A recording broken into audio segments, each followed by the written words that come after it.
പാകിസ്ഥാന് ശക്തമായ മുന്നറിയിപ്പ് നൽകിയതിന് പിന്നാലെ ആദംപൂർ എയർബേസ് സന്ദർശിച്ച പ്രധാനമന്ത്രി നരേന്ദ്രമോദി സൈനികരുമായി പ്രധാനമന്ത്രി ആശയവിനിമയം നടത്തി. പി ആർ സുനിൽ ചേരുന്നു. പി ആർ സുനിൽ, ദില്ലിയിൽ 7 ലോക് കല്യാൺ മാർഗിൽ ഇരുന്നു കൊണ്ടുള്ള അവലോകനങ്ങൾക്കപ്പുറം ഗ്രൗണ്ടിലേക്ക് ഇറങ്ങുകയാണ് പ്രധാനമന്ത്രി. സൈന്യത്തിന് ആത്മവിശ്വാസം പകരുന്നതായിരുന്നില്ലേ ഈ കൂടിക്കാഴ്ച?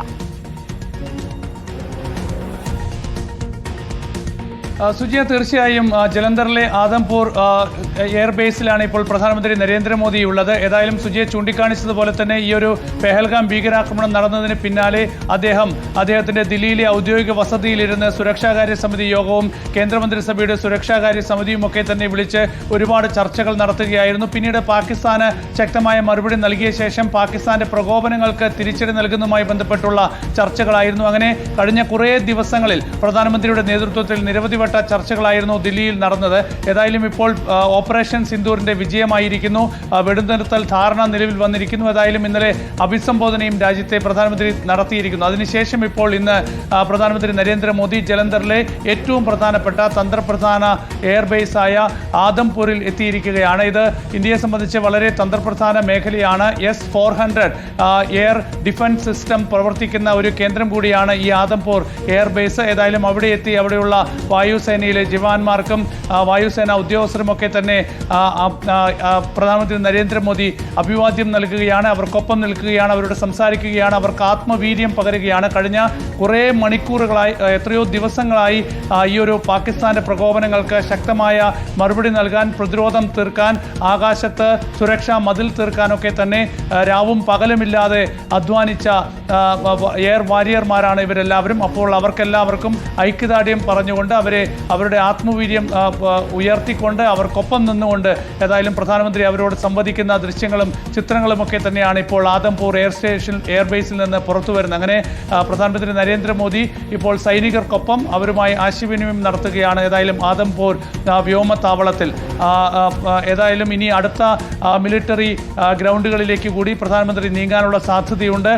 3 സേനകൾ, പ്രത്യേകിച്ച് വായുസേനയായാലും കരസേനയായാലും നാവികസേനയായാലും ഏത് അടിയന്തര സാഹചര്യത്തെയും നേരിടാനുള്ള വലിയ ഒരുക്കങ്ങളിലായിരുന്നു. കഴിഞ്ഞ ദിവസങ്ങളിലൊക്കെ തന്നെ പാകിസ്ഥാന്റെ ഭാഗത്തു നിന്ന് വലിയ പ്രകോപനമുണ്ടായപ്പോൾ അതിനെ ശക്തമായ തിരിച്ചടി നൽകിക്കൊണ്ട് പ്രതിരോധം തീർത്തുകൊണ്ട് 3 സേനകളും ഒറ്റ ശക്തിയായി ഒരു ശില പോലെ പ്രവർത്തിച്ചു. പാകിസ്ഥാന് ശക്തമായ മറുപടി നൽകുകയും ചെയ്തു. ഏറ്റവും ഒടുവിൽ പാകിസ്ഥാന്റെ അഭ്യർത്ഥന അംഗീകരിച്ച് ഇന്ത്യ വെടിനിർത്തൽ ധാരണയ്ക്ക് തീരുമാനിച്ചു. എയർഫോഴ്സിലെ ടീമുമായി സംസാരിച്ച് അവർക്കൊപ്പം സെൽഫിയൊക്കെ എടുത്ത് ആ സെൽഫികളൊക്കെ ഇപ്പോൾ വന്നുകൊണ്ടിരിക്കുകയാണ് സമൂഹ മാധ്യമങ്ങളിലൊക്കെ. എന്തുകൊണ്ട് ശത്രുവിന് ഉറങ്ങാൻ കഴിയുന്നില്ല എന്ന് മനസ്സിലായോ എന്നൊക്കെയുള്ള ക്യാപ്ഷൻസ് ആണ് ഈ ചിത്രങ്ങൾക്കൊക്കെ പങ്കുവെക്കുന്നത്. ആദംപൂർ എയർബേസിൽ അവർക്കൊപ്പം കുശലം പറഞ്ഞ് അതോടൊപ്പം തന്നെ ഓപ്പറേഷൻ സിന്ദൂർ, വളരെ കഠിനമായ ഒരു ഓപ്പറേഷൻ പൂർത്തിയാക്കി നിൽക്കുന്ന സേനാ വിഭാഗമാണ്. ആകാശ കരുത്ത് നമ്മൾ കാട്ടിക്കൊടുത്തതിൽ ഇവരുടെയൊക്കെ പങ്ക് അത് നമുക്ക് പറഞ്ഞ് അവസാനിപ്പിക്കാൻ കഴിയാത്ത ഒന്നുമാണ്. അപ്പോൾ ഓപ്പറേഷൻ സിന്ദൂറിനെ കുറിച്ച് താഴെത്തട്ടിലേക്ക് ഇറങ്ങി അതിൽ നേരിട്ട് പങ്കെടുത്ത സൈനികരുമായി, എയർഫോഴ്സിന്റെ ജവാന്മാരുമായി സംസാരിക്കുക, അങ്ങനെ അവർക്ക് കൂടുതൽ ഊർജ്ജം പകരുക, അതല്ലേ ഇപ്പോൾ ചെയ്തുകൊണ്ടിരിക്കുന്നത്? തീർച്ചയായും ഏറ്റവും ഡിഫിക്കൽട്ടായ ഒരു ടെറൈനിലാണ് ഇവരെല്ലാവരും പ്രവർത്തിക്കുന്നത്. പ്രത്യേകിച്ച് ഈ ഒരു എയർഫോഴ്സ് സ്റ്റേഷൻ എന്ന് പറയുന്നത് ഏറ്റവും പ്രധാനപ്പെട്ടതാണ്. ഞാൻ നേരത്തെ ചൂണ്ടിക്കാണിച്ചതുപോലെ തന്നെ ഏറ്റവും തന്ത്രപ്രധാന ഒരു വ്യോമതാവളമാണ്. S-400 എയർ ഡിഫൻസ് സിസ്റ്റം ഈ ഒരു എയർബേസിലാണ് പ്രവർത്തിക്കുന്നത്. ഇതോടൊപ്പം തന്നെ നമുക്കറിയാം ഈ ഒരു സൈനികരൊക്കെ തന്നെ അഹോരാത്രം രാവും പകലുമില്ലാതെയാണ് ഈ ഒരു ഏറ്റുമുട്ടലിൻ്റെ ഈ ഒരു പോർമുഖത്ത് നിന്നത്. അപ്പോൾ അവർക്കെല്ലാവർക്കും വലിയ ആത്മവീര്യം നൽകുക, അവർക്കൊപ്പം നിൽക്കുക, അവർക്കൊപ്പമുണ്ട് ഈ സർക്കാർ, ഈ ഭരണ സംവിധാനം എന്ന ഒരു വിശ്വാസം അവർക്ക് പകർന്നു നൽകുക. അതിൻ്റെ ഭാഗമായി തന്നെയാണ് പ്രധാനമന്ത്രി ഏതായാലും സുജയ് ചൂണ്ടിക്കാണിച്ചതുപോലെ തന്നെ ഗ്രൗണ്ടിലേക്ക് ഇറങ്ങിയിരിക്കുന്നത്, ഈ ഒരു സൈനികർക്കൊപ്പം ഇറങ്ങിയിരിക്കുന്നത്. നമുക്കറിയാം പ്രധാനമന്ത്രി നരേന്ദ്രമോദി പലപ്പോഴും കഴിഞ്ഞ കുറേ വർഷങ്ങളായി ഈ ഒരു സൈനികർക്കൊപ്പം നിൽക്കുന്ന അല്ലെങ്കിൽ അവരുടെ ഒരു ആത്മവീര്യം കൂട്ടുന്നതിനായി സൈനിക താവളങ്ങളിലൊക്കെ തന്നെ പ്രത്യേകിച്ച് ആഘോഷ ദിവസങ്ങളിലൊക്കെ സന്ദർശിക്കുകയും അവർക്കൊപ്പം സമയം ചെലവിടുകയും ഒക്കെ ചെയ്യുന്ന ഒരു ശൈലിയുണ്ട്.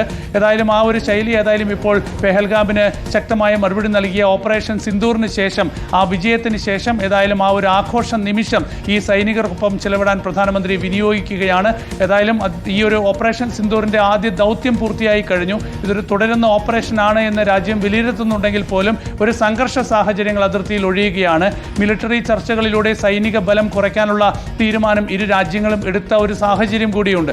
അപ്പോൾ ഇപ്പോൾ ഒരു സമാധാനം തിരിച്ചു വരികയാണ്, സംഘർഷ സാഹചര്യങ്ങൾ കുറയുകയാണ്. ഈ ഒരു ഘട്ടത്തിൽ കഴിഞ്ഞ കുറേ ദിവസങ്ങളിലായി രാജ്യത്തിന് വേണ്ടി പൊരുതിയ, രാജ്യത്തെ ജനങ്ങൾക്ക് വേണ്ടി, ജനങ്ങളുടെ സുരക്ഷയ്ക്ക് വേണ്ടി പൊരുതിയ ജവാന്മാർക്കൊപ്പം നിന്ന് അവർക്ക് ആത്മവിശ്വാസം നൽകുകയും ആത്മവീര്യം പകർന്നു നൽകുകയും ചെയ്യുകയാണ്. അതിനുവേണ്ടി ഇത് സൈനികർക്ക്, അതോടൊപ്പം തന്നെ നമ്മുടെ എയർഫോഴ്സ് ജവാന്മാരെയാണ് ഇപ്പോൾ കണ്ടിരിക്കുന്നത്. 3 സേനാ വിഭാഗങ്ങളിലും ഉള്ളവരെ ഇതുപോലെ കണ്ട് ഗ്രൗണ്ടിലേക്ക് ഇറങ്ങി അവർക്ക് ആത്മവിശ്വാസം പകരുകയാണ് പ്രധാനമന്ത്രി. ഇന്നലെ രാജ്യത്തോടുള്ള അഭിസംബോധനയിലും സൈന്യത്തിന്റെ ഈ ഒരു വിജയം അത് രാജ്യത്തിനായി സമർപ്പിച്ചുകൊണ്ട് സൈന്യത്തെ തുടർച്ചയായി അഭിനന്ദിക്കുന്നതാണ് നമ്മൾ കഴിഞ്ഞ ദിവസങ്ങളിലൊക്കെ കണ്ടത്. ഇന്നലത്തെ അഭിസംബോധനയിലും കണ്ടത്. ഇപ്പോൾ ഉധംപൂരിലേക്ക് എത്തിയിരിക്കുകയാണ്. സെക്കൻഡ് ലാർജസ്റ്റ് എയർബേസ് ആണ് ഇന്ത്യയുടേത്.